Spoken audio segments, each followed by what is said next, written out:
Mark Hellenberg, and welcome to Sessions here at WOUB, and my guest, Paul Thorn. Paul, it's great that you How you come doing, in. Mark?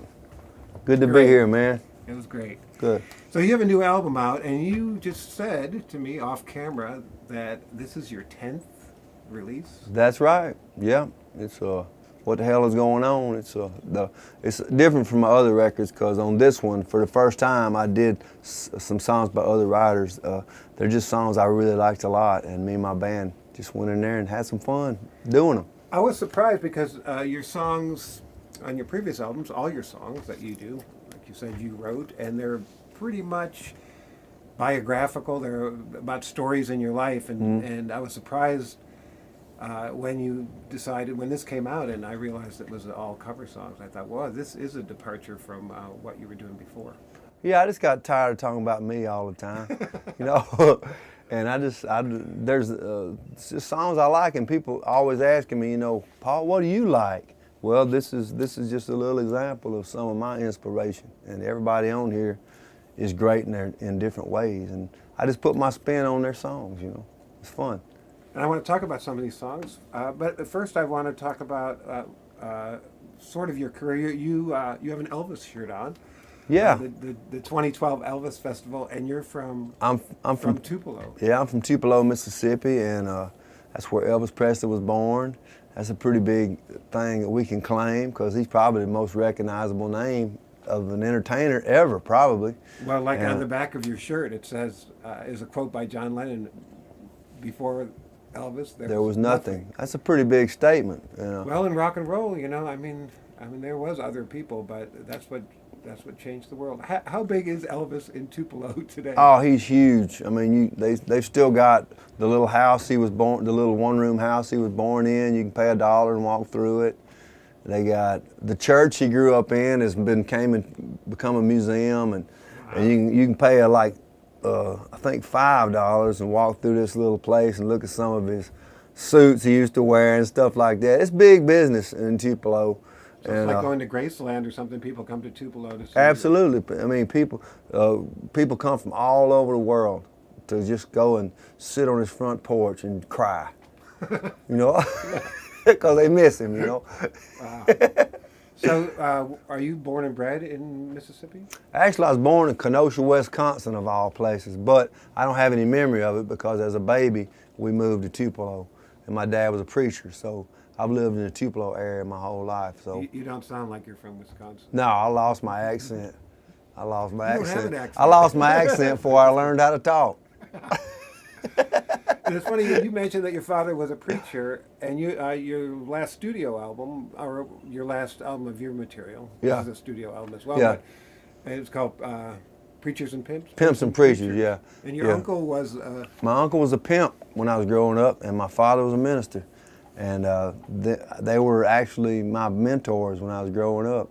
And I learned about the bright side of life and the dark side of life. And the main thing I took from them is, I realized that nobody's all good and nobody's all bad.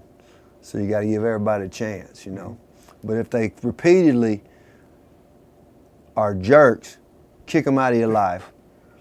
You have to do that sometimes. Yeah, well, a good lesson to heed. Mm-hmm. It seems like a lot of your songs are about that. That's all I know. I can only write about what I know. If I can string together cliches all day and make little useless, mindless ditties, but I'd rather wait until good songs come to me through living. And changing the subject a little bit. And speaking of living, you were a boxer, and probably a lot of people ask you about that. Mm-hmm. And you actually fought Roberto Duran, right? I sure did. Actually, my pimp uncle was my trainer, and he was actually a very good. He boxed himself, but he wasn't a very good boxer. But he was a good teacher, and he passed boxing skills on to me. And I started out, fighting in the amateurs and everything. And as time went by, I got really good, and next thing I know, I was a number 9 ranked middleweight in the United States, and I got to fight Roberto Duran on national TV, and the fight was scheduled for 10 rounds, and I fought him for 6 rounds as hard as I could, but I had a real bad cut over my eye, and my lip was split. 2 big left hooks of Paul Thorn. He's giving it his all. And he's already given several pints of blood. The Red Cross should be moving in shortly. And when I sat down on my stool between the 6th and the 7th, the doctor stopped the fight because I was bleeding and I couldn't see. But he was the better man, no doubt. I mean, he's one of the greatest fighters who ever lived. And so even though I lost, I don't have no shame because, you know, just about everybody he fought got beat. You know, he whooped just about everybody. And if you would have won that fight, maybe you wouldn't be sitting here today talking about your music career, right? I mean, something happened in your life that you decided you were going to leave this path and follow this one. Well, a lot of people make me mad sometimes when they say, Paul, you quit, didn't you? You quit boxing. No, I didn't quit. I took it as far as I could take it, and then I knew it was time to let it go. Well, quitting is not taking it as far as you can take it. And after I fought Duran, I had 3 more fights, and I won them all, but they were against lesser opposition. And I just realized that I was good, but I wasn't ever going to be good enough to be a world champion. So it was kind of senseless to stay in it and just become a punching bag, you know. Right. And so I got out, and my uncle, who was my trainer, actually cared about me and said, you know, we had a good time. We were not, you know, we took it as far as we can take it. We've got a great scrapbook. We got memories. Let's say goodbye to it. And I did. And that's when I went back in and really focused on my music wholeheartedly. Yeah. Now, your label has a funny label, Perpetual Obscurity. Yeah. And it seems like this album, I mean, you're number 4 on the Americana charts. And so maybe you won't be in perpetual obscurity longer. I mean, we were talking about earlier. You were on NPR with Bob Edwards. You were on All Things Considered. Yeah. You know, you were, and so you're getting out there, and this album's doing pretty well. I'm on the Mark Hellenberg show too. That's right. It's all counts. It all counts, man. I mean, just every little drop of sugar makes your Frosted Flakes taste better. You know what I mean? But you also, your painter in this album cover was drawn by you. And and this is on lunch pails. And I have a poster of this. That picture that I drew, it shows me and Jesus. It shows me and Jesus sitting in a kiddie pool that you get at Walmart, them kind that's already made, you know, and put a water hose in them. We're in one of those, and we're surrounded by beautiful girls. And up in heaven, everybody's rejoicing and having a good time. But down here in hell, it's all the people that while they were alive, they didn't buy any Paul Thorn products. You know, is that what it is? That's what it is. If people don't buy my stuff, they go to hell. One of the simple lessons in life we never knew about. Yeah. The first song that you played today, I Have a Good Day, and actually that on the live album, that's a beautiful version of that where the audience is singing. And I didn't know the story of that song. Well, that's a fan favorite. I Have a Good Day every now and then. And the origin of it was my friend who, his wife had left him and he was brokenhearted. And I tried to call him and cheer him up. And one day when I was trying to cheer him up, I saw that he was maybe getting better because he said, well, it's getting better because I have a good day every now and then. And that was just such a powerful statement he made that I wrote a song. And not long after that, though, poor Steve, he killed himself. He just couldn't deal with it. And I feel really bad. But the good thing is his words of encouragement lives on forever. And, you know, when I sing that song live, my fans are so familiar with it. There's a part where I'll just step back and let them sing it, and it's really spiritual when that happens. And it's a chestnut of my whole song catalog. It might even be my favorite, you know, just for the sentiment of it, you know. See, I didn't realize that when I requested it. Yeah.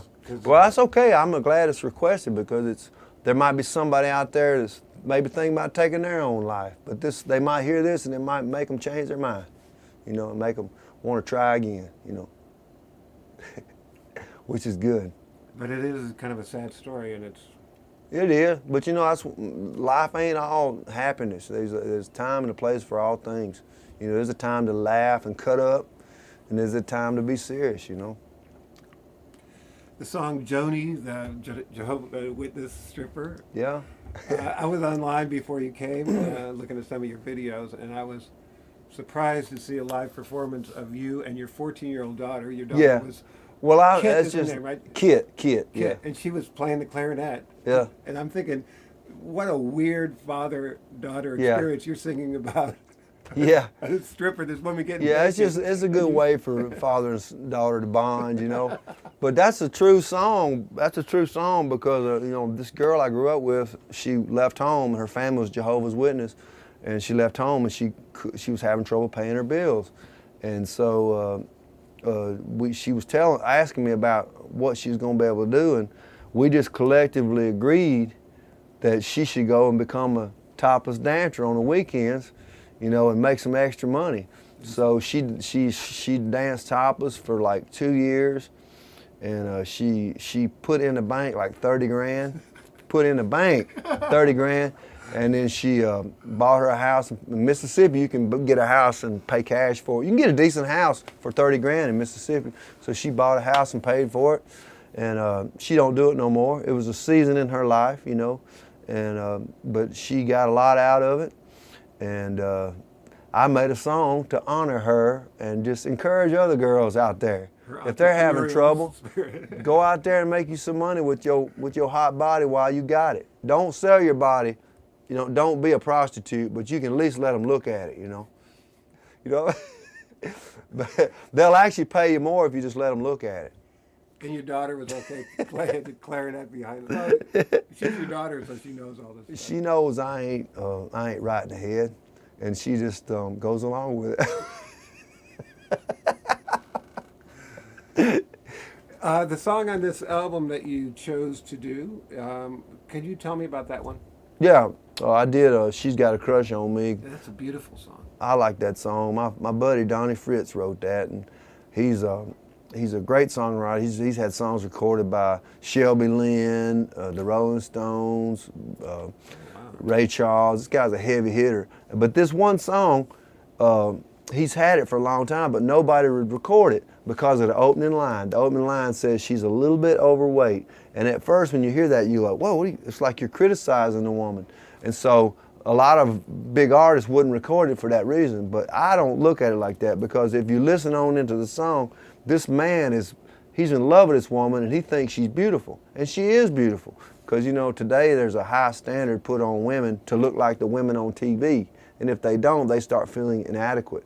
But I don't see it like that, because all women are beautiful in their own way. You know, my wife comes in the living room, she goes sometimes, is my butt look big? And I go, yeah. I don't say no, I say yeah, because I like it big. And I want all these ladies out there that's struggling with their self-esteem to know that big is good. At least to me. That's good. I mean, when I was listening to that song, I wasn't thinking so much about that, but I'm glad that you... Yeah, I had to clear that up. And I also like the line in the song about putting notes on windshields. Isn't that great? Yeah, It's great. People do that. You know? It paints a picture, you know. And I love the line about she goes to the Church of Christ, she chain smokes Camel Lights. I love that. It's that dark and the light, which it's like goes back. It's almost parallels the Pimps and Preachers thing. Nobody's all good, nobody's all bad. Now you're on the road, and you're on the road with your band. You came in here as a solo artist, which you Yeah. don't do very often. Yeah. And that's kind of cool, because this is another side of Paul Thorn doing the acoustic solo thing. But you're on the road with a 5-piece band. Uh-huh. You're playing Marietta, Ohio tonight at the Adelphia, and then you're going up to New England. So this is a pretty long tour of you supporting this new album. Yes, it is. You know, it ain't gonna come to you. Anything that you want, you got to go after it. You know, and it ain't free. You know, it comes with a price. I love the fans. I love meeting people. Love, you know, being here with you guys. I love all of it. But the thing I have to live with that hurts is I have to be away from my family a lot. And I got an 8-year-old daughter and a 19-year-old daughter and a wife, and I miss them real bad. And so, but luckily this thing is growing, because if it wasn't growing, I'd choose to do something else. It'd be like your boxing career. Yeah, if I exactly. It'd be just like my boxing. I stopped boxing because I knew I couldn't take it any further. But this thing, it's like every year since I've been doing this full time, it's grown. I mean, literally, it's grown. And in today's world where people can't even get a job, that's something to be thankful for. Yeah. And I am. And that's why, you know, whether I'm on the Bob Edwards show or the Mark Hellenberg show, it's all gravy to me. And it's not any one thing that makes something successful. It's a whole bunch of little things. And it's about appreciating all them things, the big things and the little things, because they all worth something. And that's one of the things I got from my father. The jewels are in the gutter, man. You know, the jewels they're everywhere. They're up high, they're down low too, you know. Well, best of luck, and Paul, thanks so much for coming. Thank you, Mark. Good luck with your show too. Thanks. All right. Is that it? Yep.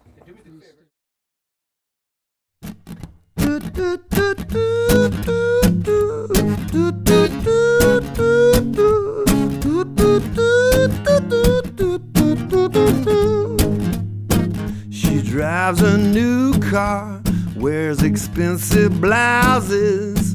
She tells her mama she's cleaning houses. She goes out witnessing, doing the Lord's work all week.